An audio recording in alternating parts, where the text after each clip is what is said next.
it's Meagan and Erin. Yay! Glad to be back. Season 2, utterly unrelated podcast. Yeah. I hope you guys are ready for this.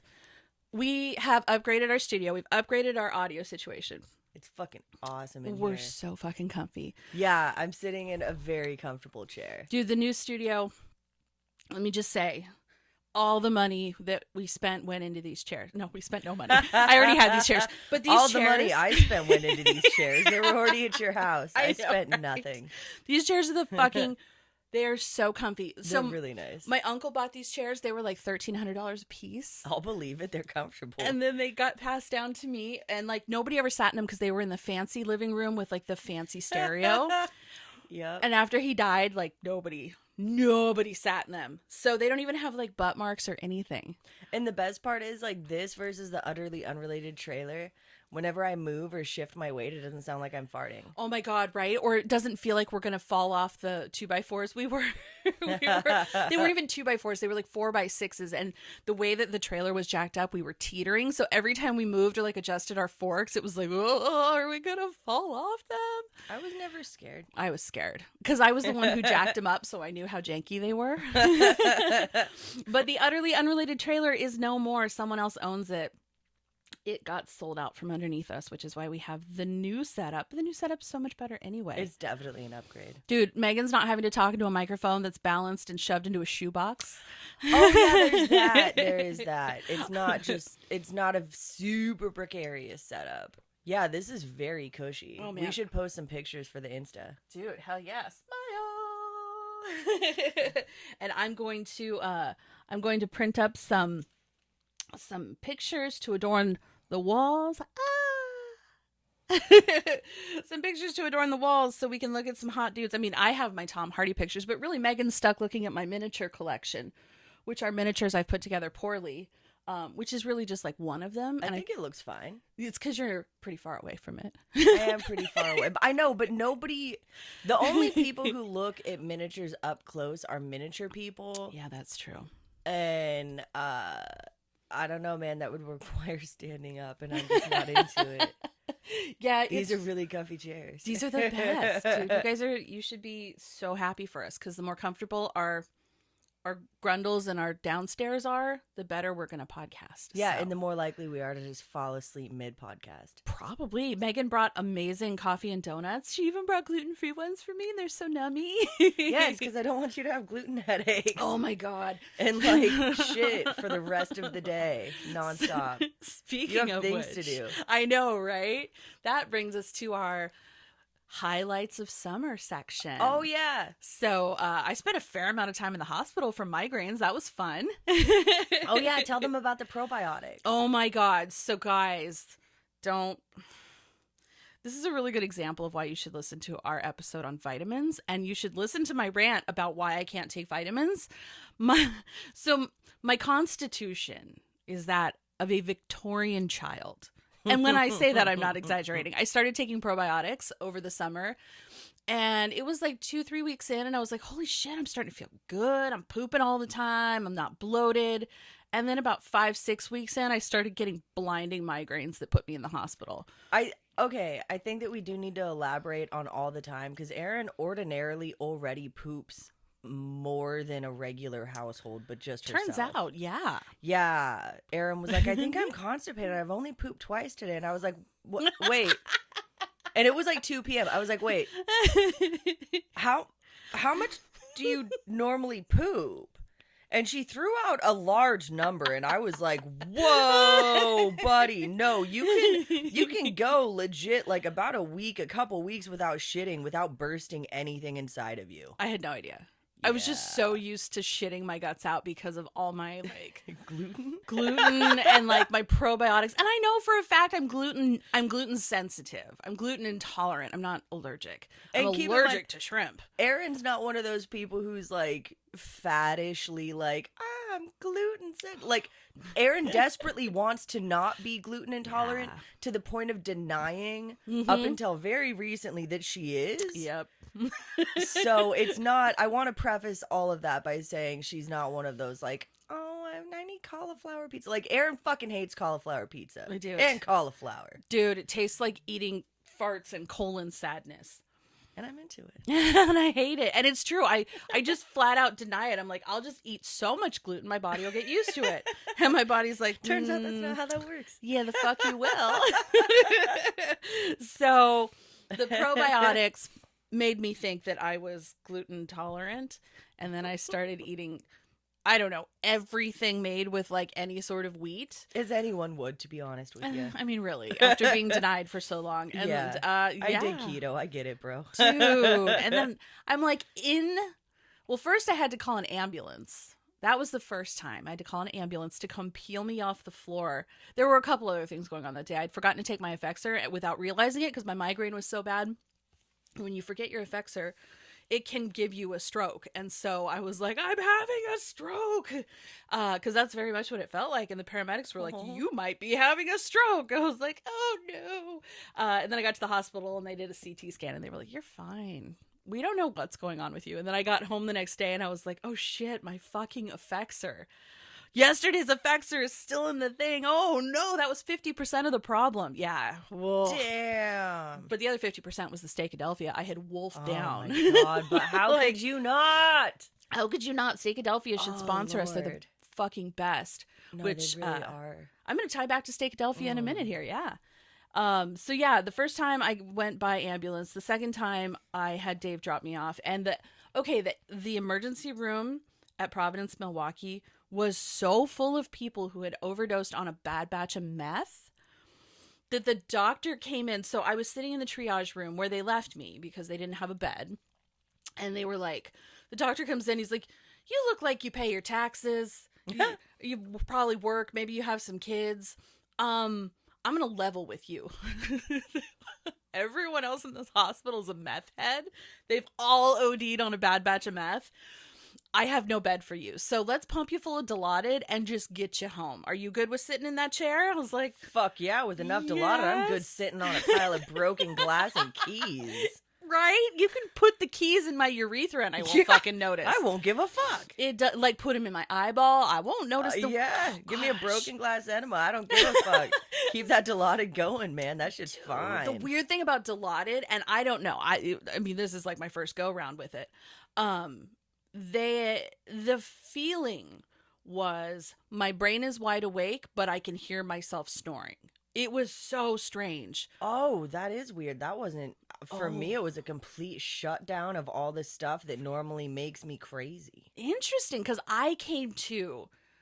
No, I shouldn't even say I came to. I never lost consciousness. My body was like, we're done now. And my brain was like, but we're trapped in here. Oh, no, that sounds uncomfortable. It was terrible. I don't think I'd like that at all. The only reason they gave it to me is because I was like, here's all the medication I've taken thus far.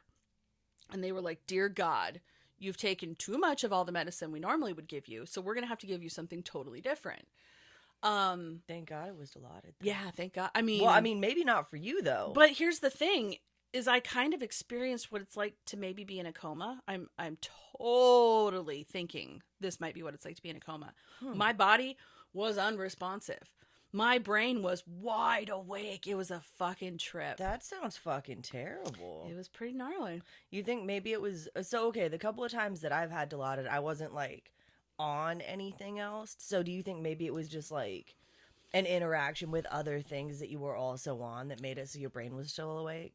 It could be. It was a full shut off switch for me. That's actually a solid point. Well, and granted, okay, for me, like a quarter of like a Percocet, a quarter of not fentanyl. I don't fucking do fentanyl. The not famotidine. That's for my fucking heartburn. The Flexerol, that's it. Like Flexerol. A quarter of like the lowest dose Flexerol, and I shut off. Interesting. I fall asleep for like 4 hours. So maybe that's why I have no fucking tolerance. I don't either. You know what? That's a really good point because the stuff they give you to get rid of your migraine is full of steroids and like adrenaline and stuff. Adrenochrome. Oh, shit. So that's like up and down. Ooh, yeah. God. Ugh.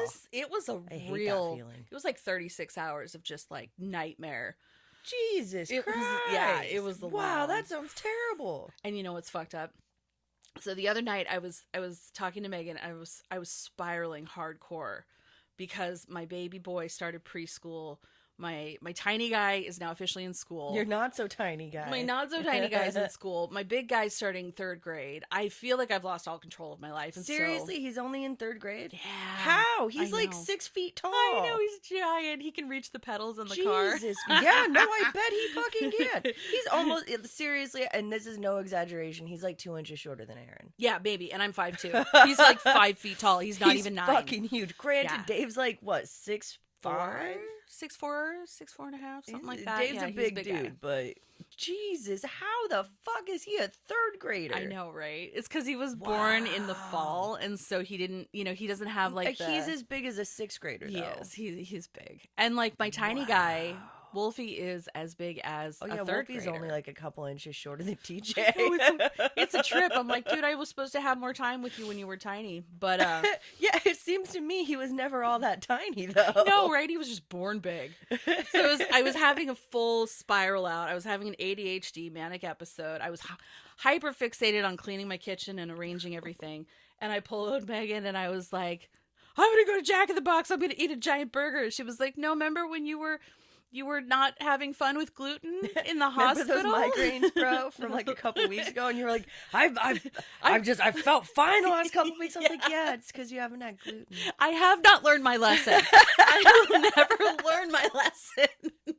It's awful. Well, and the fuck of it is like, okay, don't get me wrong, man. I love a burger bun. It adds to it, but you can go to Carl's Jr. and you can get the lettuce wrap. And that's so what I always unsatisfying. did when I was doing keto, and it's like, it's mostly good. You know what? It's better than a lot of the gluten-free ones. Yeah, know, exactly. right? It's better than a gluten-free bun. I'd rather just fuck with some lettuce. Yeah. Do not ever do that at Burger King. In a tray, they will give you a tray, like what they would, I don't know, put pancakes in or something. And it's just lettuce, some of the condiments, and a burger bun, and like some ketchup. It's like the worst salad that ever existed. Absolutely the worst salad that ever existed. Anyone who wants to eat a cheeseburger salad is a fucking psychopath. I agree. There's a fucking recipe out there floating around in my kitchen for a Big Mac salad. Oh, Jesus, why? Every time I look at it, I'm like, nope, not today, you. That's just terrible. Oh, it was awful. But there were some good parts to our summers. Yeah. Amazing parts. Give us the lowdown for yours. So I like that for the good stuff happened to Megan, though. I mean, good stuff happened to me, too. I joined. Okay, so a lot of good stuff happened, but this is the most recent. So I don't like football. I don't watch football. I have nothing to do with football ordinarily, but my in-laws are a lot of fun. And my sister-in-law was like, hey, to like a family group text, hey, you guys want to do fantasy football? And I was like, well, this seems fun, knowing nothing about football, but having watched every episode of the league, like some of them 5 times at least. Mm-hmm. So I'm like, okay, well, I know nothing of football and I know everything of shit talking, so I'm going to say yeah. And Nick, who I thought was a football guy, I was like, well, obviously Nick's going to want to. No, he wanted nothing to do with it. Are you serious? Oh, yeah, not a fucking thing. Whoa. Yeah, so we last minute had to recruit my niece, who also knows nothing of football, but she is my funniest niece, so she is the best at shit talking. And so we have some pretty good names. Mine is the okayest team, and true to form, I am dead in the middle with 6 points. But that's only because like 3 of the people forgot how to work fantasy football. So like, and I tinkered. I only chose the names of players. I only chose players based on their names. And also like based on their ranking, mostly based on their names. But these are some epic names. No, they are. They really fucking are. I'll read you my lineup in a sec if I remember. Shame on whoever named these children. Oh my God. My favorite is I Likely. Yeah. His ranking wasn't that good, but I was like, he seems likely to win. And so I chose sheerly based on names, and I was showing I showed Nick my lineup and he didn't care. And then I was like, Alex, do you want to see mommy's football team? And he was like, yeah, because he's always down. And I think he asked me what my team name was, and I was like, we're the okayest team. And he was like, do you know what my team name is? And I was like, no. And he said, my team name is Butthole with Ankles. And I was like, God damn it, that's an amazing name. Why? The best. And I couldn't change my name. Oh, otherwise, no. I would absolutely be butthole with ankles right now. Oh my God, that's or no, the best. butthole with an ankle. With Only one ankle. Well, one butthole, one ankle. That makes right? sense. It makes sense. He's a balanced kid. He really is. He's super fucking smart.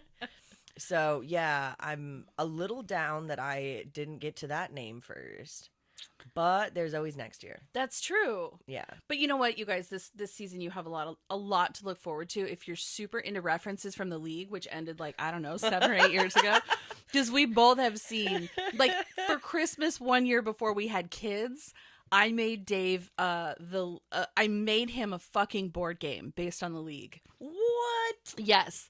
Yeah, and it was like I can't remember exactly what it was. It was like you pull a card, you know, not Monopoly style, but like Game of Life style. Dude.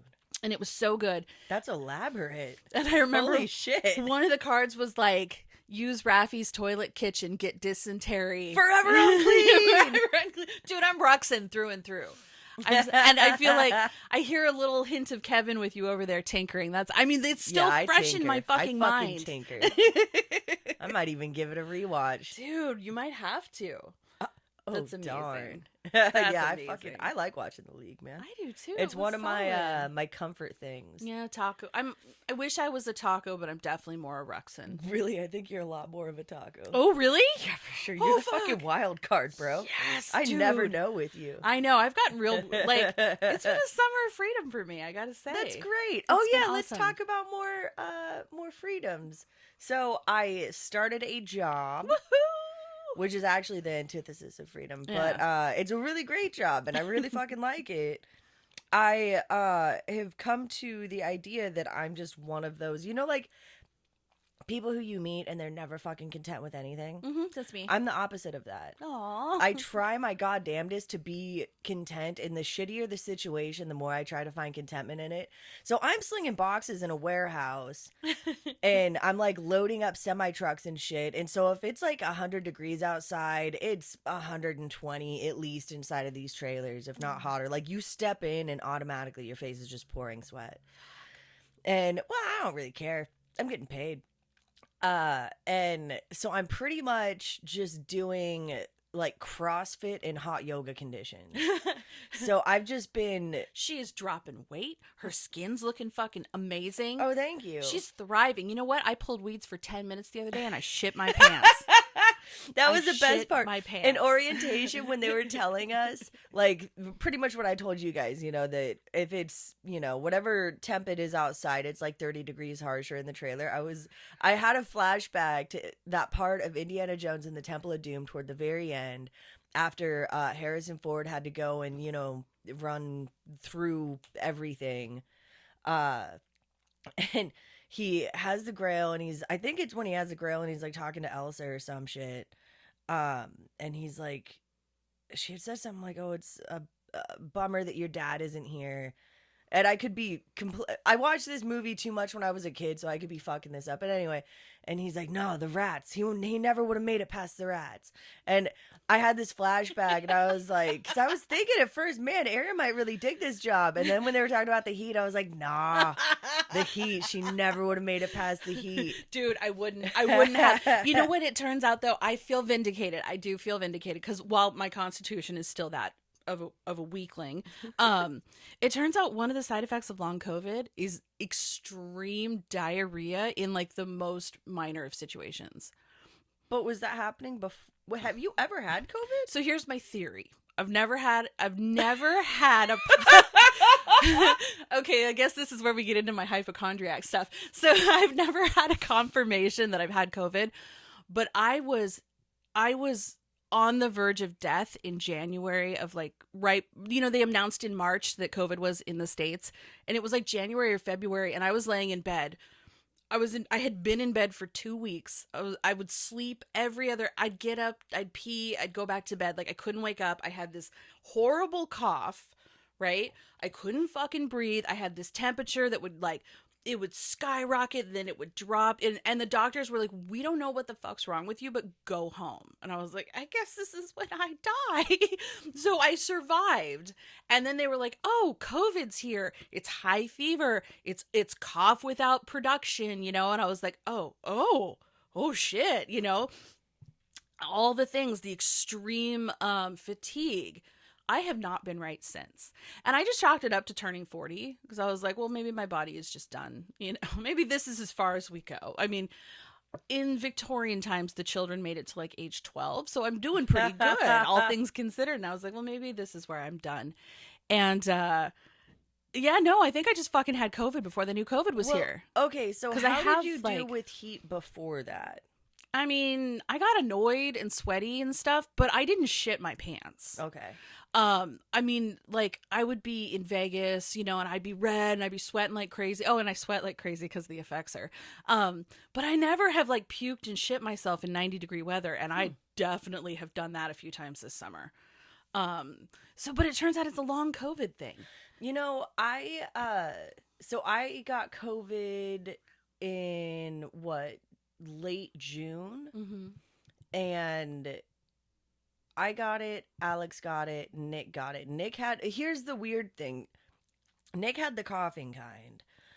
I had the sore throat kind. Alex a little bit had the coughing kind, but Alex and I were pretty much fine. Nick was allegedly knocking on death's door. Nick stubs his toe and he's knocking on death's door. He's got to fight me to get to that door then, because I feel like I'm always on death's door. No, Nick is real fucking dramatic about literally fucking everything. He's got vertigo right now and he's like, babe, I think it's forever. And I'm like, oh, Jesus Christ, man. How did you fucking make it this long? Meanwhile, I worked for 2 weeks on a fucking broken ankle. Yeah. Bartending. Yeah. So I'm just like, how the fuck are you? How did you do that? You're not allowed to sit down when you bartend. I know. Damn. Yeah. I have an insanely high pain tolerance. And shit. I can just put it out of my mind. So that's useful in a lot of ways. But yeah, so I ended up completely losing my taste and smell. At first it was like dead ass nothing would get through. I figured it out when I was in the shower, and I have this shampoo that like is the highlight of my shower and it smells so fucking good. And I went to put it on and I was like, oh fuck, I can't smell anything. And I was feeling like okay-ish relatively, other than the not being able to smell stuff. Like I figured I'd just, fume it out. I was stuffy. I mean, like, I don't think I've ever had my nose run as much as it ran. Damn. It was fucking insane. Like, I was going through handkerchiefs. Like, I would just soak one an hour. Fuck. It was insane. I thought maybe it was allergies or some shit at first. But then once I completely fucking lost taste and smell, I was like, oh, this is some deeper shit. Ugh. And, I only got it back last month. So we are... it's September 9th currently, so like very late August. Fuck. 2 months. I mean, and there's some people who still don't have it. Yeah, actually, I was one of the trainers at my work. I was talking to him, and because he's got a 6-month-old, and he was talking about how, diapers he doesn't really mind diapers. I was like, oh yeah, wait till he starts eating food. It's going to be fucking awful. And he was like, I can't actually smell it. I had COVID like a year ago and I still can't smell like shit, farts, anything like that. And I was like, oh, well, that's awesome as hell. Dude, that's so lucky. I know. You can walk into a truck stop bathroom and not fucking whimper. Well, and mouth for me, open, it's breathing, 50-50. Yeah. Like, there's still a lot of stuff that I can't really taste. That was so sad when every week she'd be like, maybe this is the week I get my taste back. Yeah, and it wasn't. Yeah. But I could taste fruit, kind of. I just couldn't do artificial flavor. Like, it would not show up. It was not on the fucking map. Wow. So I just ate a ton of fruit and a lot of string cheese and peanuts. It's a good diet. I mean, yeah, right. You look amazing. Well, here's the funny thing. So I stepped on the scale today just for shits and giggles. I actually weigh like 2 pounds more than I did when I started my job. Wow. Muscle, baby. It's Yeah. all dense muscle. Well, and that's why I say don't put so much fucking importance on like what the scale says, It's because true. you know, I'm like what, like 175 or some shit right now. That's amazing. You look about 150. See? That's what I'm saying. It's all in how you stretch it, you know, Yeah. how you're built and stuff. I'm very strong. Let's see, what else do I have? Oh, the Guar documentary came out. Oh yeah. It was so good. It was so sad. Okay, so I have a soft spot in my heart for Guar because Brocky, or Odorous, the lead singer of Guar, he is posthumously and was, while he was alive, my kid's granddad or godfather, not granddad, not their granddad. He's their godfather. And because Dave knew him really well. And so I'm like watching it, and there's all the old footage, and I'm crying, and Dave's like whimpering, and so that was sad. We went to the Bigfoot Festival, which was amazing. Oh, yeah. We stayed for 15 minutes. I did not get to meet Dave Schrader, who I really wanted to meet, who is the host of Darkness Radio, all about paranormal and cryptid stuff. And he was on the Holzer Files, and now he's currently on the Ghosts of Devil's Perch.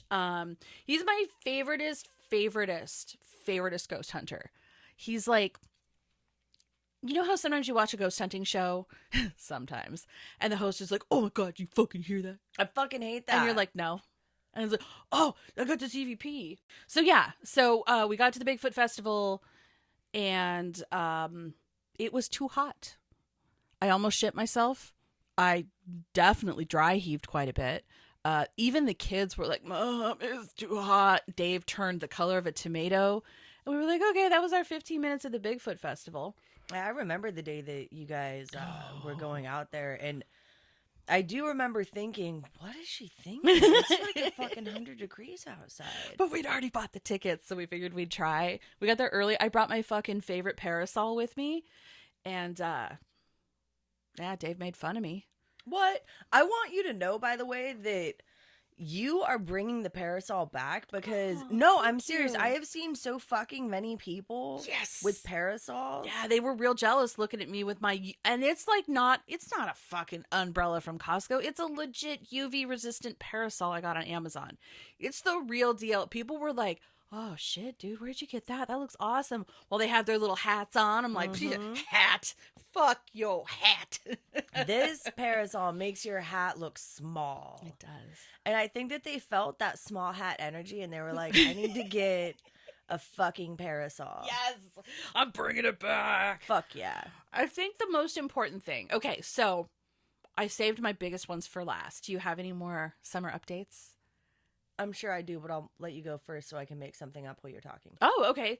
So, in book progress news, first draft of my book on death is done. It's with the editor. Everything's going swimmingly. I said I was going to spend the summer writing a book, and I fucking did.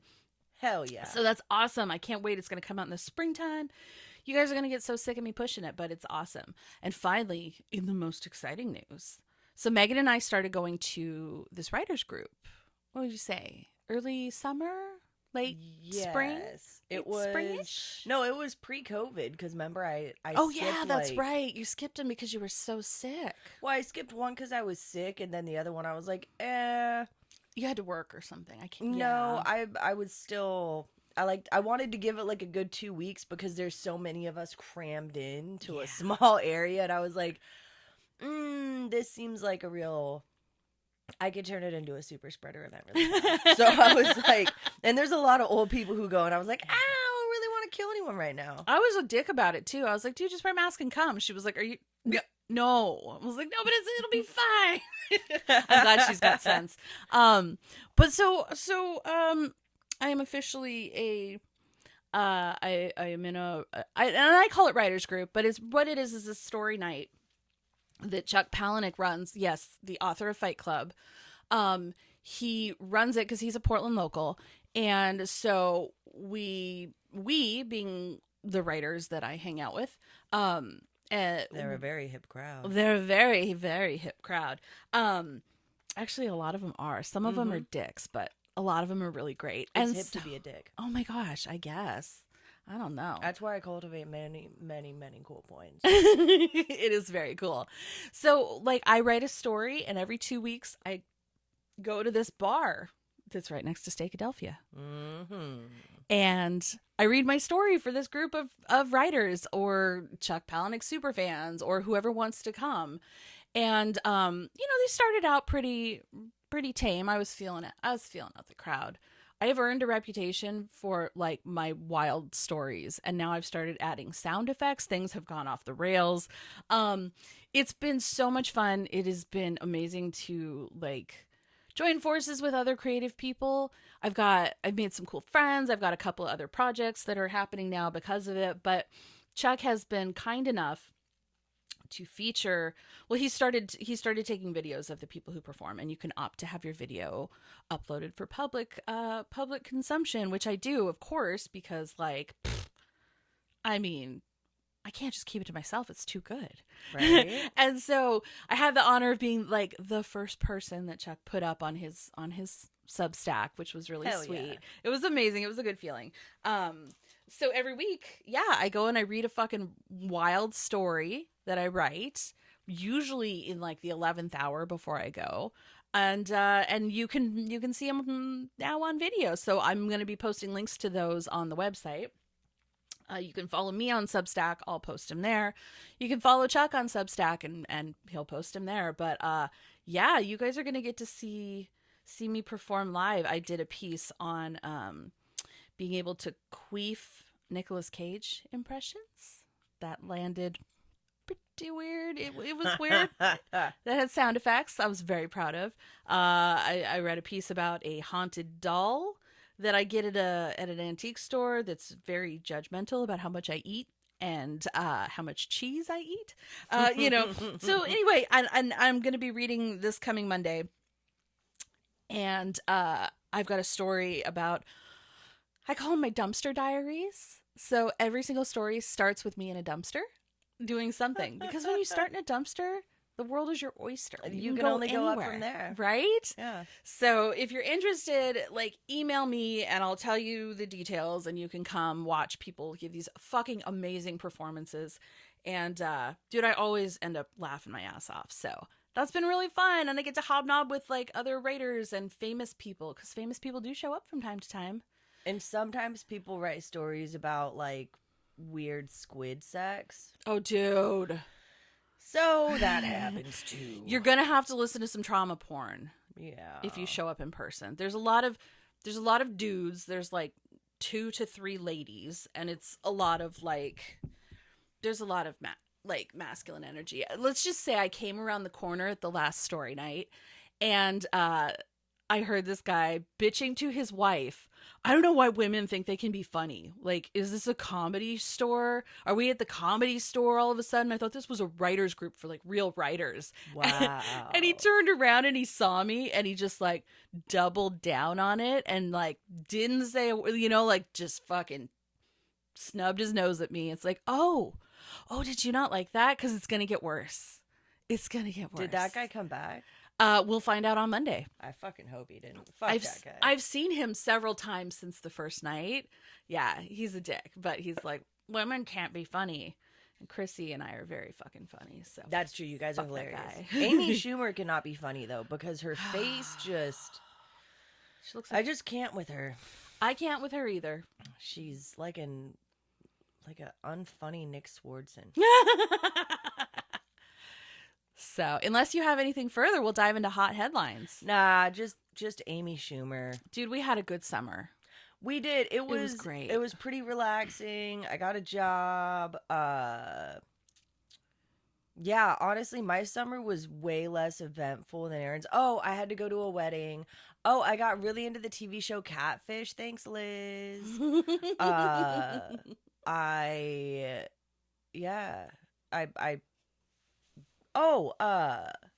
I work for a record label, and I'm just doing on-call for them, which is fucking awesome, because then they just call me when they have tiny guy tasks, and I just go in and, shock like 1,000 records and put them in new jackets or whatever. That's amazing. That's yeah. so much fun. Oh, dude, I love doing shit like that. But yeah, that's I really think that that's the only. I have the summer flew by. I didn't really fucking do anything. I ate Spaghetti Factory a couple of times. That was dope. You worked several jobs. You did work your ass off. Oh yeah, no, I was working like 3 jobs. That's why she didn't have time to have much fun. I had fun at the job. That's true. There's that forever contentment I've worked so fucking hard to cultivate. That's true. Yeah. That's true. That makes sense. It's really, really, really important to try to have a positive mindset about shit. You know, that's true. Especially like when you just keep getting kicked in the fucking teeth. Yeah, totally. But it's going to be a great year. Fuck yeah, it's gonna It's be a great year. season. We have so many fucking amazing things planned. Oh my god, seriously. Oh wait. I finally learned that I have curly hair, and I learned how to deal with my curly hair. Fuck yeah. Yeah, so that was actually a pretty big deal. Her hair is really long right now. It used to be very short. Well, it's like shoulder length. That's pretty long compared to like. It's long compared to short. Yeah. But it's short compared to long. Yeah, but It's like shoulder my length. hair, like when I was a kid, it was down to my belt. So like, I feel like you're a hard medium right now. shoulder length. I still consider that like short-ish. But Yeah. yeah, I finally figured out that it's curly, so now I know how to deal with having curly hair, which is dope as fuck. Dude, our friend Will, and yes, I'm calling him our friend. Yeah, because he is our He friend. is our Will's friend. dope as fuck. I stole him from Megan. No, I mean, No, I we co-opted share him. We share him. I'm fine with sharing friends. Will needs more friends. Dude, he's amazing. Will's the best. He's the best. He's going to be on in the next couple episodes. We're going to work to get him on. Will. But I walked in with my 2 kids, and I was like, cut them, cut me. And he did. He took it in stride. He cut the 4-year-old. He cut the 8-year-old's hair. He did fucking awesome. He was so good. I sat down and he started to cut my hair, and I was like, dude, I've got my author photos that I'm taking in like 2 weeks. He's like, oh, cool. I was like, for the back of my book that's coming out. And he's like, oh, cool. I was like, if you give me a shitty haircut, I'm going to put your name and your phone number and your address on the back of my book under my picture so people know to never come to you. And he was like, wait, what? And I started laughing really hard. And he was like, oh no. And I was like, what are you worried about? Are you going to give me a shitty haircut? He's like, 'Cause I was planning on it. I Until know, now. right? And he's like, well, I hadn't thought about it, but now I really want to. He gave me the best haircut ever. He always gives the best haircuts ever. God. I was like, I showed him a picture of Zooey Deschanel's bangs, and I've done this with several people, and they have given me like, I got bangs. They've given me like shitty, like limp, weak ass bangs. He was like, no, let's go heavier. Yeah. These look really good on you. I was like, I was like, I know, right? These are my jam. They like minimize my forehead. They make my face look a little more angular when it has 0 angles to it. And like, he really honored my wish. It was amazing. I would say anyone with difficult hair that is notoriously unruly, go see Will at Rudy's on Division. Mm-hmm. I'm just saying. He's the best. He's the fucking best. My hair, I have so many fucking cowlicks. Oh my God, my kids do too. I have so fucking many cowlicks, and my hair is just unruly. And he makes it look fucking amazing. He really every single time. Dude, he's a magician, and that's why we're gonna have him on the podcast, because not only is he super talented, he's very funny, and he's also multi-talented. Have you seen his paintings and his drawings? Jesus Christ, dude, he's the total package. He really is the total package. He's got a great beard. Oh, he has a great beard. It's so good. He's one of the only people I've ever seen that can pull off clear frames on his glasses. He can pull off any type of glasses. Dude, he's so nice. If you want the best haircut in Portland, seriously, go see Will. Go see Will at Rudy's on Division, because there's a bunch of Rudy's. Amazing. It's the best. Oh my God. So I got a text from Megan the other day, and I was like, we were in the Red Robin at Lloyd Center, and my oldest was having a fucking crazy dick measuring contest with Dave. They were throwing down. They were throwing down over who was like in control of the family at that moment, because DJ was trying to pull some shit where he's like, I know Dad said I couldn't have a Coke, but I'm gonna fucking order one anyway and see what happens. And Dave was like, did you just order a fucking Coke? So like it went sideways real quick, and then it got worse because me and Wolfie were just like, we're gonna play on the iPad, and DJ's like, you know what you do wrong in this family? And Dave's like, oh, are you fucking kidding me? We're gonna do this here. And at that moment, a text from Meg came in, and I was like, oh, I'll check this later. So, like, the next day, I'm going to get in the shower and I look at my phone and I'm like, oh, fuck, she sent me a link. God damn it, why didn't I check it sooner? It solves the mystery of the zombie woman of Seattle. So we have an update. So I owe you an apology. Things got crazy. I didn't watch it until the next day. Oh, shit happens, dude. Oh my God. You guys remember the zombie woman of Seattle that I was talking about? No, because you talked about it on that other podcast and the music was so loud that you didn't get to, like, yeah. That's right. I kept telling you to do a zombie woman post on here, and you didn't. And I didn't because I didn't have any answers. Okay, so a little bit of backstory.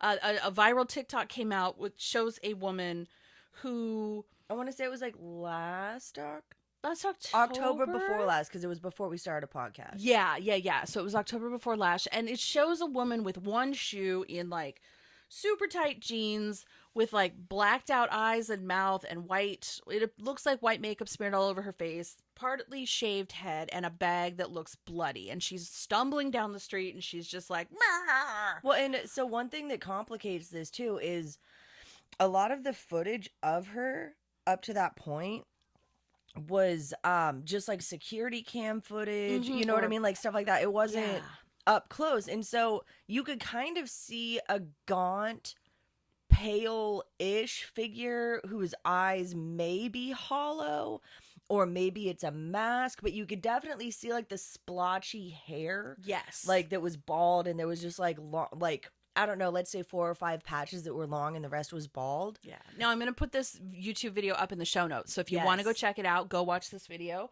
But this went fucking crazy viral on TikTok because a woman filmed her from like her 3rd story apartment. So it's far away. You can't see it. She's just sort of stumbling around in the city blocks in the middle of a fucking pandemic. No mask on, and people are like, oh, is she in a car wreck? Is she holding her own scalp? Is she holding a baby's head? Holding a baby's head? Because at one point she started screaming, "Don't take my baby! Don't take me to the hospital!" So for like 2 solid years, we're like, what the fuck is the deal with that? Why was there never any follow-up? There was nothing on the news. When she was walking, like she was like her ankle was injured, maybe. Yeah, like maybe she was screaming bloody fucking murder the entire goddamn time. Yeah, and there was were no body cam footage. It was like literally just like security footage, and then like a couple of people filming her far off because A, pandemic, B, crazy screaming lady. Yeah. And so it was just grainy Bigfoot footage. Yeah, exactly. And there was what, like maybe 4, I want to say there was only like 4 videos of it. Yeah, there were 4 that when you spliced them together, you could track her walking from one point in the city to another. Yeah. But nobody could figure out what was going on. Well, somebody did. A very diligent citizen detective. She fucking figured it out. Now, people were like, oh my God, did this woman escape from a torture dungeon? Is there a serial killer in Seattle? Like, people were very concerned. No. I had thought maybe like she had escaped from like a black site. Yeah. Yeah, me like, too. That was my own personal theory on it. Yeah. Was like, maybe, I don't know, maybe she knew who really killed JFK or something. You know what I mean? Like, I mean, it looked like she was holding her scalp in a bag, like a Safeway bag. So no, it turns out her name is Kimberly Kasai. She was a rabid anti-vaxxer, Trump-supporting fucking nutbag. And what I would like to crown is the worst political mime of the year. Yes. Because nobody fucking understood what the fuck she was doing. Nobody knew. They were like, what is this bitch's Just deal? a random screaming woman. Yeah. Which, honestly, a lot on both sides, if I must say, a lot of extremists do just come off to me as random screaming people, and then I immediately tune them out because I don't listen to people who are yelling. Yeah, that's true. But there was a woman, and I don't remember her name, but it'll be in the YouTube video when I put it up. She found this woman online. She was able to put together the pieces, and then she found the body cam footage, which that was became instrumental. Public. That was huge. She found the body cam footage of the first responders finding this woman, because you can't hear. They were so confused. They were so confused. You can't hear a word they're saying in the like cell phone footage that we had before. But you can see them. They're trying to help her. They're like, "Ma'am, it's okay," and she's just like, "Don't take my baby! Don't take my here. And Don't you take see me to the hospital. Yeah. I know why she was yelling, don't take me to the hospital. She wasn't fucking sick. Yeah. God and also that damn shit costs bitch. money. Yeah, it does. And I'm sorry, political anti-vaxxer doesn't pay very well. Yeah. And so she was like, she never broke character. Which was never broke impressive. character. It was. I do have to say. And so, but like the paramedics are talking to the police. They're like, dude, this is like fucking theatrical. Yeah, they were makeup. like, is this fake blood? This is all fake blood. What is this? What is At her that deal? point, they noped the fuck out. Yeah, they did. They were like, well, fuck you. You're fucking playing. It's a pandemic. Yeah, and there was, like a dozen cops maybe, and like first at least responders, 2 paramedics. Yeah, and she refuses to acknowledge that anything normal. She just does not break character. And they're like, dude, there's nothing wrong with her. What is her fucking deal? So you go on to find out she's doing this whole thing to show you what would happen if you got the vaccine. You would turn into a zombie, go insane, and eat your baby. Really? That was her whole deal. Yeah. Kimberly Kasai. I'm very vaccinated and I have eaten 0 children. Dude, I have so many vaccines. I just do. You know, like I do. I'm vaccinated, I'm boosted, I'm all the things, and I have not eaten a single child. I've eaten 0 babies. I mean, I've wanted to, but like I haven't.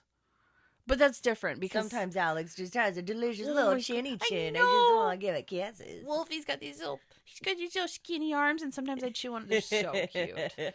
Oh my god! So we're gonna power through. She's a bitch. If you see her, spit on her. No. Well, and don't the best do that. part is like with the body cam footage, you can really see like up close this chick's makeup. It's not like she did like full Walking Dead zombie makeup. Oh, like God, it no. literally is just like she whited out her face and blacked out like one of her eyes and like part of her opposite side jaw. Yeah, because so it doesn't look even real or concerning. I mean, it's concerning in the sense of what the fuck, who the fuck? Yeah, are you? But it's not. She didn't look up close. She didn't look like there was anything wrong with her other than like maybe like mental disorders. Totally. Which really is like a side thing that pisses me off really bad. But she posted a picture of herself on her social media referring to something she had just done for the cause. And so like when you look at her selfie, you can see how bad it is. She's a fucking see you next Tuesday. And yeah, she can fucking suck it. In more exciting news, since this is a hot headlines episode, are you ready? Yes, so. Janice, the 2-headed tortoise, turned 25. Good for her. Named after the 2-headed Roman god, Janus was born at the Geneva Natural History Museum on September 3rd, 1997, and is believed to be the world's oldest 2-headed creature. Such a creature would not have survived in the world, as he cannot tuck his heads into his shell to evade predators. So he very quickly would have been eaten. But it says, interestingly, each head of Janus has its own personality. The right is more curious and awake. It has a much stronger personality, while the left is more passive and just loves to eat. Caregiver Angelica Borgone told Reuters. Sometimes they fight. Usually it's about which direction to walk in. In addition to the 2 twin heads, they also have 2 pairs of lungs and 2 hearts. Oh my god, his minders must keep a frequent eye on him because if he gets flipped over, it could be fatal. Oh, how has he lived to be 25? Oh my god. Careful, love. Careful. I'll put this in the show notes. There's a very cute little video of his 2 little heads. Well, and okay, here's another reason that historically 2-headed things don't live so long. Is because people will kill them and pickle them or stuff them. Yes, that's the majority of it, I think. Dude. Because, like, yeah, there's 2-headed shit gets born. I mean, I'm not going to say often because that's not true at all, but it happens. And, yeah, almost immediately people are like, let's pickle it.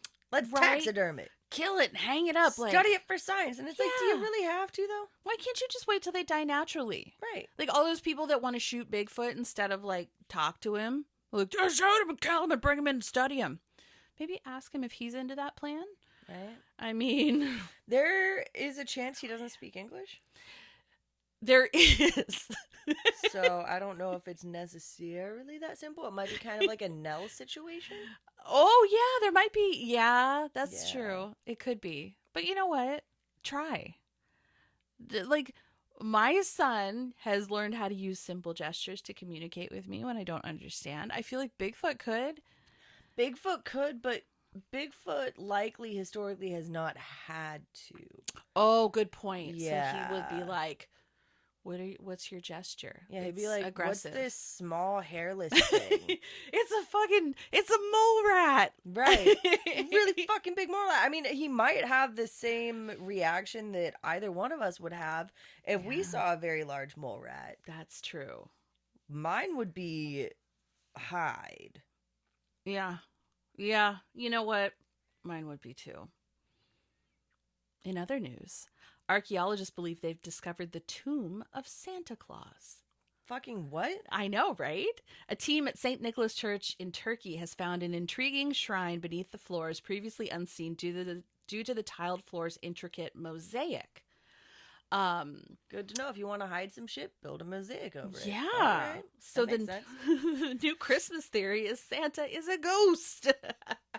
Which actually makes more sense than the whole magicking down the chimney thing. But I mean, yeah, but wait. Who... touche. How was their childhood that they were Right? like, you know what? God is dead, and so the fuck is Santa Claus. Santa is dead. He's a fucking ghost. You know what he brings you? Self-loathing. That's the gift. Oh, that makes sense. Disassociation. So Santa does visit me every year. It's nice to know. That warms my heart. He does bring me presents. They figure he must be because they have found what they believe to be his grave at the St. Nicholas Church in the town of Demry. For centuries, the location of the grave of St. Nicholas of Myra, the inspiration for the modern-day Santa Claus, has been contested. Historical records have claimed that he was buried at the church that bears his name, but extensive searching of the grounds revealed nothing. No bones whatsoever. Let's see. Then who the fuck is Kris Kringle? Dude, he's I'm gonna sound like a nut bar, but I think that he's a Coca-Cola invention. I'm not sure. He's some sort of invention. Now they've uncovered a tomb they believe may hold his remains. But now they're like, they have to be really, really careful because they're starting to excavate, and if they smush and turn his bones to dust, then they'll never be able to prove it. But would they... Okay, like, how would they prove it before that? Right? Genetically? How? Right? Do they know the lineage of St. Nicholas? I mean, maybe the church does some crazy shit. They claim to know the Jesus lineage. Yeah, exactly.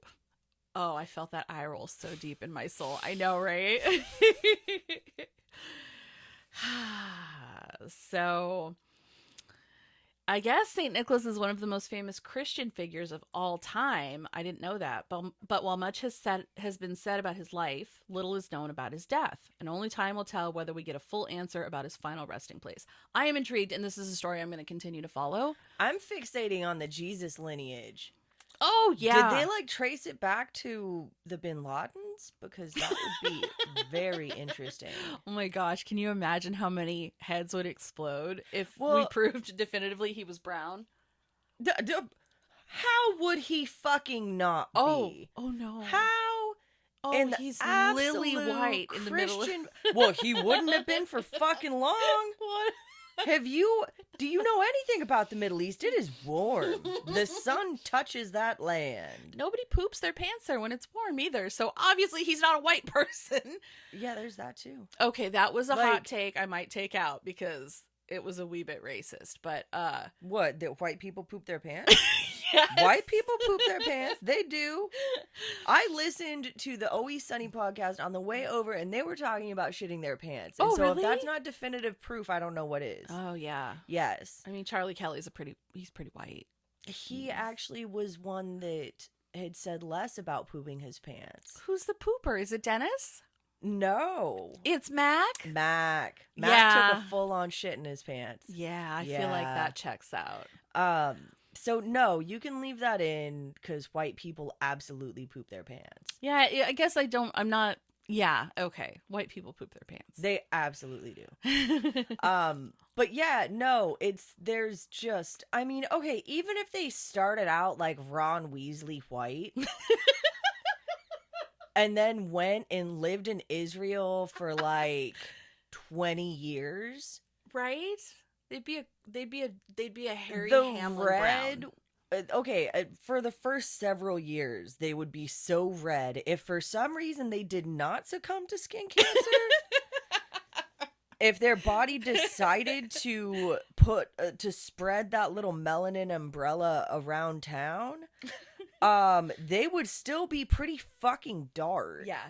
Like, there is not a goddamn way. Yeah. It's fucking biology. There's no fucking way. Dude, there's no way. There's no way. Was it you that sent me the thing? It was like the 4 pictures of, or maybe it was Colton put it up. It was like a meme, and it's like the 4 pictures of. No, it was my friend Richie. Hi, Richie. Hi, Richie. He put up a meme, and it was like the 4 pictures, the 4 depictions of Jesus, and one was the lily white one was Black Jesus, one was like an Asian guy, and then the other one was Glenn Danzig. I laughed really hard. I think at lightest, Jesus, and this is at absolute lightest, if somehow some fuckery happened and his Punnett Square got all fucked up, he would be at lightest like a sandy shade. I'm thinking like an Eastern European, like that olive at the lightest. Yeah, that's like a Dave. Dave's like got that Russian. Like your husband, Dave? Yeah, he's super dark. Oh yeah, you haven't seen him in a few months. He's super dark during the summers, like because he's got the Russian. I mean, maybe Ukrainian, Eastern European olive skin. At lightest, Jesus would be like 4 shades darker than most white people. Oh yeah, that's funny because like Megan, like when we're talking about it, I just looked down at my fully tattooed arm. Yeah, so did I. And Megan did the same thing like 2 seconds later. It was amazing. Yeah, there's just no goddamn way. It's just not fucking probable. No, I mean even the Jesus that was in Utah that the Mormons were like. Mormon Jesus is a sandier Jesus. Like, his skin is a darker shade, I will give you, but he's still a pretty obviously white person. Yeah, he's like maybe like, I don't know, a Santa Fe shade white person. You know what I mean? Like a Mark Maron. With sort of different, like where it's like the sandy bronze, like he wears sunblock, but it's like an SPF 15. Oh, yeah, that guy. Yeah, like Jesus is like perfectly blonde. Mormon Jesus. Yeah. And his hair is brown and his eyes are as well. Catholic Jesus is very fucking white. He's lily white. He is unimaginable. Like, he would not make it a week in Florida, I'll tell you that. No, he wouldn't. He is definitely like a Pacific Northwest, like Washington. Yeah, he's like an Irish... Yes. Scottish. No, not even Scottish. He's Scottish. Like my 23andMe, and also just like my knowledge of my ancestral history, I'm like a good portion Scottish, but we all tan fairly well. I mean, after the initial red. Oh yeah, me too. I'm lily white during the winters, but during the summer I brown up because of the brown side of my family. Oh yeah, that's right, the Guamanian. Yeah, like I can't wear foundation during the summer because it does not match my skin color anymore. I can't wear foundation, period. I think I don't understand how to. You know, from that's years how I feel of about being my told that I'm not supposed to. Yeah, I don't know why you're not supposed to. I mean, you have great skin. Yeah, you do have great skin. You don't need it. I was always told not to wear it because, and this is by my mom and grandmother, who also never wore foundation. Yeah. They were like, you have good skin. Why would you wear it? It's going to clog your pores, and then you're going to get bad skin, and then you're going to have to put it on to cover up your bad skin. And I was like, yeah, that's probably true. And they're like, just like use a moisturizer or something. Yeah. I was like, oh, all right. Yeah, use moisturizer with sunblock in it. That's what I've done. Yeah. That's the best advice ever. If you have good skin, embrace it. So yeah, I'm stoked on it. Yeah. But with that said, I don't understand how to wear foundation. I don't think I do either. I look like a corpse. When I try to do like a full face of makeup, I look like a fucking corpse. I look like one of those did you ever see The Libertine with Johnny Depp? I did not. Okay, you know how like the French used to wear the powdered wigs and put like all the lead-based makeup on? That I feel like that's how I look with tons of foundation I on. absolutely, yes, I understand that. So I've got well, I've got 5 hot headlines left. Let's do all of them, and All then right. like we can just edit out the ones where I say stupid stuff. Stone Age skeleton missing foot may show oldest amputation. What is going on? Or maybe something ran off with his foot. Ooh. Yeah. The 31,000-year-old skeleton of a young adult found in a cave in Indonesia that is missing its left foot and part of its left leg reveal the oldest known evidence of an amputation, according to a new study. Or maybe it was just a corpse leg robbery. That happens. I mean, right? So let's see. Scientists say Sometimes you're in Indonesia and you're hungry, dude, right? It happens. I mean, there's a lot of people there, not a lot of animals. I feel like the potential for cannibalism is there. I don't know if that's accurate. Oh, I've been watching I've been watching Alive or Extinct, and yesterday I watched a whole episode on the Java tiger. So they were in Java. Java is like part of Indonesia. It's a teeny tiny island, and there's like 131 million people shoved onto this island the size of Florida. The cannibalism part, yes, might not be true, but the opportunity to eat animals, like, okay, the encroachment of people is so bad that all the animals that are indigenous to the area are just going extinct like crazy because they're just like, they're like, oh, no more. You don't need trees. We need water. We need houses. We need cities. We need food carts. And so they're just obliterating all of these species. Yeah, that's the only reason I felt like I could chime in on it. All right. Well, I was wrong. I mean, I'm very wrong about the cannibalism, probably. Scientists say the amputation was performed when the person was a child and that the quote-unquote patient went on to live for years as an amputee. The prehistoric surgery could show that humans were making medical advances much earlier than previously thought. Yeah, I'd love to know why they were able to tell that it wasn't just like gnawed off by a tiger. Oh, here we go. Probably bone growth plates and shit. You're so smart. The remaining leg bone showed a clean, slanted cut that healed over. No signs of infection, which would be expected if it had gotten bit off by a creature like a crocodile. Interesting. No signs of a crushing fracture, which would have been expected if it had snapped off in an accident, which, dear God. Right. Ugh. They lived for around 6 to 9 more years after losing the limb, eventually dying from unknown causes. Well, yeah, it was 31,000 years ago. This shows that prehistoric foragers knew enough about medicine to perform the surgery without fatal blood loss or infection. Wow. This is so smart. Well, according to Ancient Aliens, it's because they had alien technology. I've watched a lot of that, too, over the summer. It's all going to bleed in here. Let's see. Watch a girl walk an emotional support alligator on a leash in a Philadelphia park. Now, there are many places where it's illegal to own a gator as a pet. But apparently Philadelphia is not one of them. A young girl walks an alligator on a leash and plays in a series of water fountains in Love Park, Philadelphia, Pennsylvania. Love Park must be like a park? A park in Philly.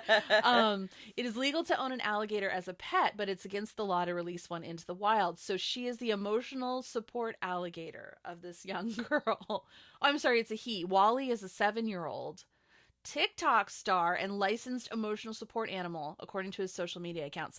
Now, here's something really interesting, a little tidbit. There's no such thing as a licensed support animal. That's not a thing.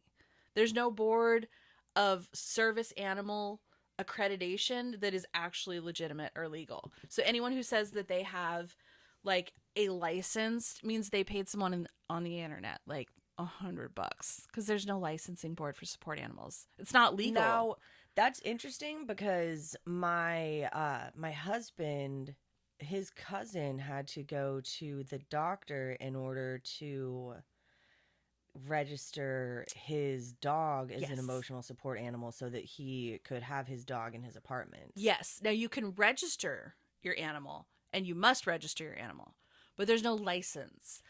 So yeah, you don't need a license to own one. They just jerked you around and took your money. Also, those little vests with the little sewn on badges. Adorable. They're so cute, but they're not They're not legal. No, you can buy one off of like Amazon. Yeah, no, But they're so cute. they're so cute, and like I think it's a good thing to put them on your animals. Oh, for sure. But it's not required by law. So you could take a hamster and you can walk into Burger King and they can give you shit, but they cannot ask you what your service animal is for. Yeah, no, that's true. And they cannot make you produce licenses for it because they're not required. Well, and here's the thing. So as somebody who had worked in the service industry for as long as I had, you can fucking tell if it is or if it's not, because a lot of support animals are really, really, really trained. They're really well trained, yeah. There's when I was working at Dahui, there was these regulars, and they would bring in, I think that this dog was a Shih Tzu. It was a long-haired small dog. And this dog was super adorable, very, very, very well behaved, and it could smell when its owner was about to have a seizure. Yes. Which is likely one of the coolest things anything can possibly do. That is so fucking awesome. I had another regular at the hotel, and her dog could do that as well. Aww. And that is the absolute motherfucking coolest thing, because they could smell when it was coming on and when it was about to stop. Wow. And they could signal to their owner. How fucking neat is that? That's awesome. And then there was another gal, and she was like part blind and part deaf, and her dog, when they would come into TikTok, would just like sit under the table. Like, they had asked me, and it would eat carrots. They had asked me when I first met them, they were like, oh, and can we get a bowl of carrots for our Shadow? The dog was like named Shadow. Oh. And I thought that they were just joking around. But I was like, yeah, sure. I fucking love you guys. I'll grow the carrots my damn self. You guys are fucking awesome. They were like two super funny old ladies. They were the best. Anyway. And so I went over to the cook, and I was like, hey, could I? And he like already had the bowl of carrots there. He was like, oh no, they come in like weekly. Oh. And he was like, have you met their dog yet? And I was like I thought that he was doing a bit along with them. And I didn't even see the dog until they left. Oh. And even like on the bus, like the dog will usually like sit under the seats and stuff. And so that's what pisses me off when somebody comes in with like a really unruly chihuahua, and they're like, it's my emotional support animal, or it's my service dog. And I'm like, your service dog just pissed on the fucking counter and just tried to bite one of my fucking customers. This is not what service is this fucking thing providing other than pissing me off? Right? It's like, if you know, you know. So it's like, I guess it's just, so we're looking at getting Wolfie a support dog. Oh, that would be awesome. It would be so good. But I'm anticipating, okay, what am I going to have to do so that it's socially like recognized that it's his support animal? Get a little fucking vest. Yeah, since this has like become a normalized thing where, yeah, you have to like, they look for the vest, they look for the all the buttons and stuff, and it's like none of that is legally required, but now socially people look for it, and I think that the vest is nice because then also people aren't going to come and try to like play with the dog and fuck with the dog because the dog's on duty. That's very true. Yeah. And so that's why I think like whenever I see one in a grocery store, I just assume that the dog is like their emotional support animal. Like I'm not a fuckhead, but like there is always that craving of like, I want to pet the dog. I want to fucking pet the dog. I know, right? I really want to pet the fucking dog. I know. And so if it doesn't have a vest, I'm way more likely to come up and be like, can I pet your dog? Yeah, totally. I love how you're like, because I'm not a fuckhead. I mean, I am, but for different reasons. No, it's true. It's true. It's 100% true. And like, it's just one of those things that, how can I put it? It's just one of those things that like, I know that I'm technically right in demanding that like my dog doesn't have to wear a special vest, but like socially, I know I'm going to have to spend $100 on the fucking vest. Yeah, no, I get that. There's a ton of stuff that I do socially that I don't have to. Like, I'm overly polite in public. It just makes it easier for me to more gracefully navigate social situations. Yeah. And if I do that, then there's far less follow-up questions. So if I just enter the situation and I'm super polite, then I can just coast through and fucking leave as soon as possible. No, you're absolutely right. And actually, that's something I've learned from you over the last year is how to gracefully exit a situation with like the least amount of problems. So, Because if you're aggravated or seem upset or like in any way act like how you feel on the inside, then people are gonna have follow-up questions. Yeah, I'm like, I'm just not for follow-up questions. Yeah, no, neither am I. That's hi, how are you? Oh, yeah, I'm great. You know, I have all of the social cue cards. I run through all of them, and then I fucking bounce. It's great.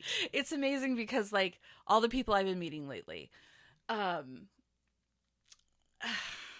I come across as like an extrovert, but I am not. I'm very much an introvert. And there's a special classification for us that just like, we talk a lot, but we talk about inappropriate stuff because it's like a defense mechanism. Yes. And so you seem like an extrovert. So I go to like story night and I'm like, oh my God, it's you. Oh my God, it's you. Hey, how's it going? Blah, blah, blah, blah, blah, blah. And all the other writers are like, you know, they're really kind like of actual chill. introverts. Yeah, they're actual introverts, and I'm screaming in their faces. But then I get in my car after, and I'm like, I can't even interact with the person at the drive-thru for like getting dinner on my way home because that was fucking exhausting. I can't. It's too much. Dude, I get it. Social situations really take it out of me. That's why, like, you can tell when my brain switches to autopilot because my voice gets like a couple octaves higher and I'm nothing but polite pleasantries that do not allow any room for follow-up questions. Ah, interesting. Well, my brain fully switches off. It's only sales. Oh, yeah, that makes sense. I have my waitress mode for sure. Yeah. Yeah.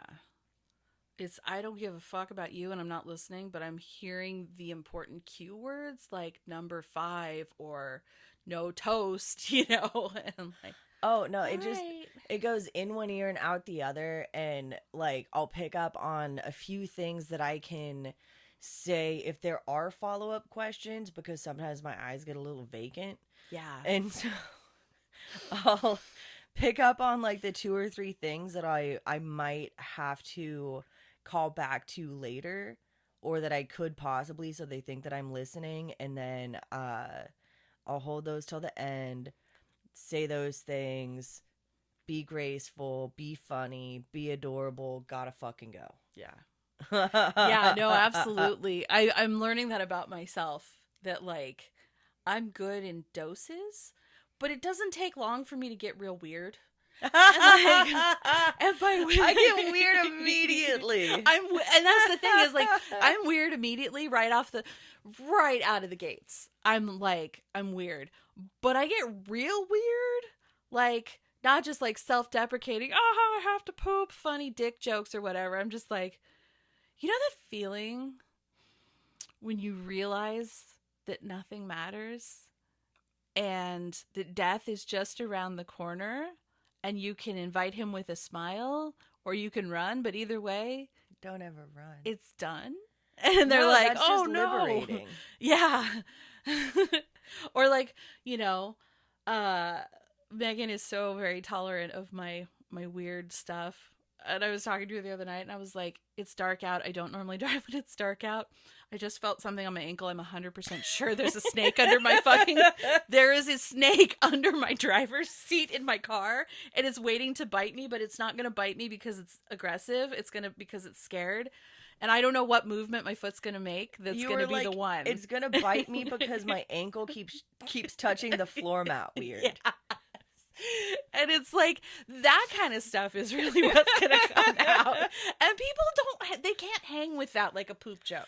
Now, see, I have found in my life, people think that the weird shit that I say is funny and maybe adorable, but then they really don't expect it when I get dark and unfunny. Yeah. Yeah. It catches, and I'm like, that's just the shit that goes through my fucking head. Yeah. You know, like I was working at work and I was packing a trailer.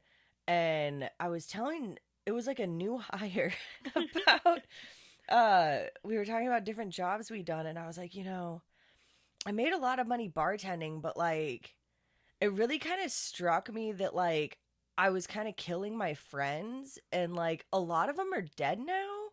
And he was like, oh man, like you can't be thinking like that about it. And I was like, no, like it's fine. They made their choices, but like, you know, it's just kind of a bummer that like at 37, like almost all my friends are dead. And he was like, okay, well, I'm gonna hop in this other trailer. And I was like, I mean, it's not a bad thing. It's not a good thing. It's just a thing. So yeah, I guess that I don't understand how to interact with people who have never had really serious bouts of depression. Me too. Me too.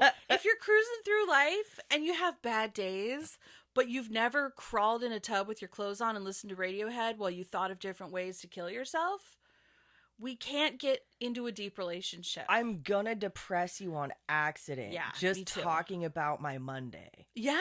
I do that to Nick all the time. I do that to Dave too. He says I'm the Like, most negative person he's ever met. I'm like, not negative. What? Sad. No, Saddest. I'm not even sad. Like, I'm fairly happy-go-lucky, but I also am very realistic about, like, death and dying, and, like, it's gonna happen to everyone, and I'm not too stressed about it. Like, I mean, I don't ever want Alex to die, but I also don't want him to be immortal, because that's even worse than death. Yeah. And so, I think about that a lot.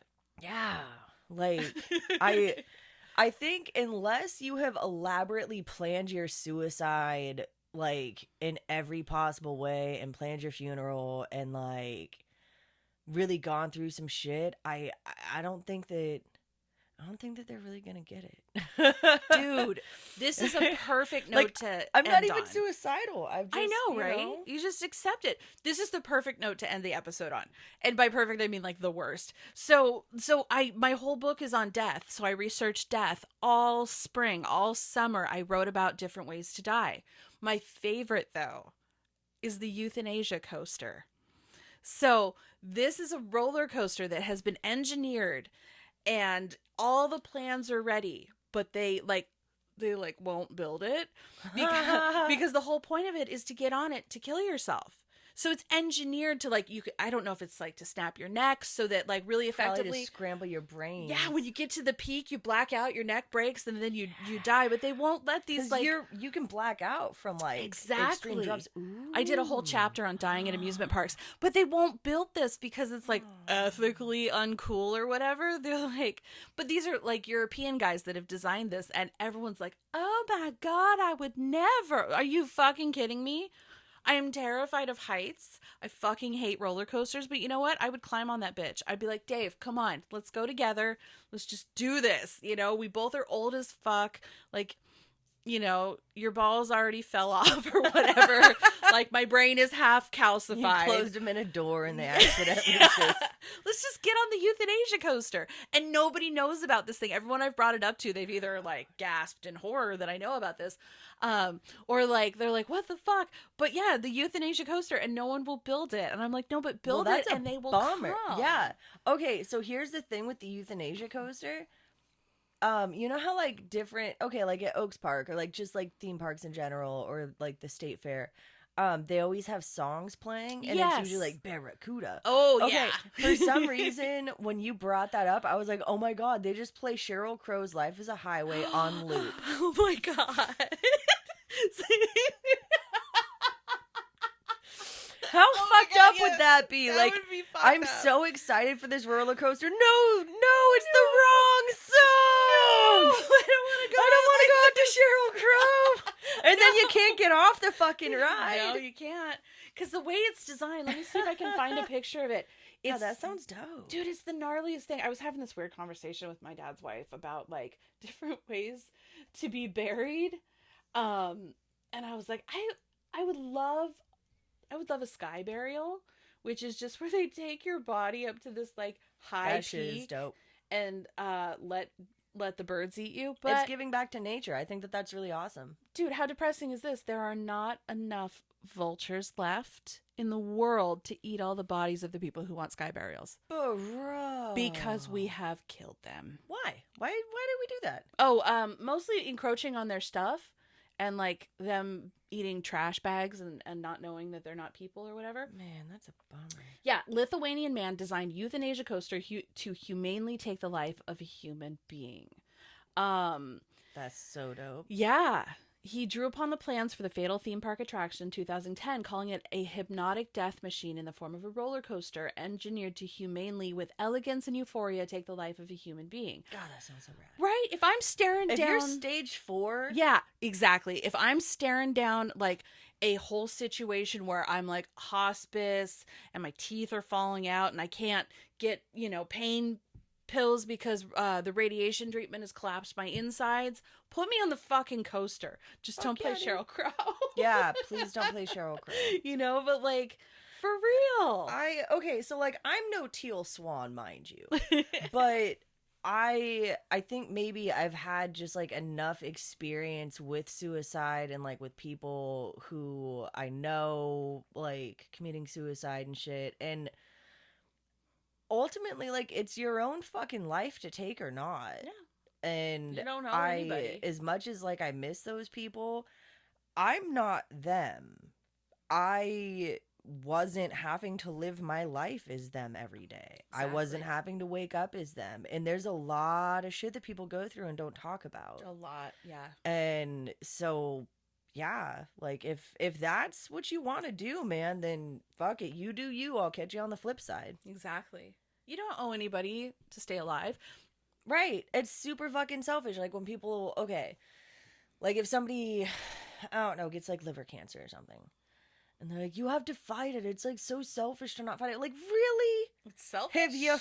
Have you, and also that, even the whole like wording of fight cancer, like, you go through having it, and maybe it kills you, but to say like that you fight, like, that's not, no, you don't fight a cold. I will say, like, if you lose, does the cancer become the victor and take over your persona, and then like you're just Cancer Man? And my old boss, he used to say the same thing. He got so mad because his wife died of metastatic breast cancer. Ooh, and that's harsh. Yeah, he's like, everyone wants to say, oh, she lost her battle with cancer. She didn't lose her battle. She was killed by her cancer, but she lived her life. She was a warrior. Like, she was fucking awesome. The verbiage is just really, like, outdated and tainted and terrible. It is, though. Like, it's super fucking cray. But yeah, like, if that's what you want to do, then fucking do it, homie. Yeah. My dad came to me and was like, I'm going to stop my cancer treatments. And I was like, I can't blame you. Things have not gotten better since you started them. But your cancer, the possibilities of it staying in remission for a while are pretty good. So, like, yeah, if you don't want to do another round of radiation, he couldn't even do chemo. He only had to do radiation. Then, like, yeah, that's your choice and I respect it. But, like, he did get real weirded out when I was trying to explain to him that he can't go and get cremated like he wanted to now. Why not? Because of the radiation treatment. You have to pay, like, oh, shit. You have to pay, like, crazy extra money because now he's technically... he's radioactive. No shit. Yeah. Ooh. So, and he's got like, yeah, it's a whole thing. I did not know that. I learned so much about death. Man, that's a bummer. I mean, like, cancer runs in my family and I've always wanted to be cremated. Yeah, you might have to like get a water cremation, not a Bernie cremation. Hey, read my book when it comes out. You can know. But yeah, it's like, I knew about the water cremation, but I didn't know that there would be like that much of a difference between I know Bernie and what? Huh? And he can't be composted either because he'll contaminate the groundwater. I mean, he might anyway because he's kind of a spiteful person. Oh God, yeah. He would do it. If it was in his power to taint the water supply, I feel he would do it. I think he would do it too. Like 100%. I think that'd be his final fuck you on the way out. And he would really like that. He would be very proud of his legacy. Yeah. Yeah. He'd be like, San Luis Obispo, how the water got all fucked up there? Yeah, that was me. That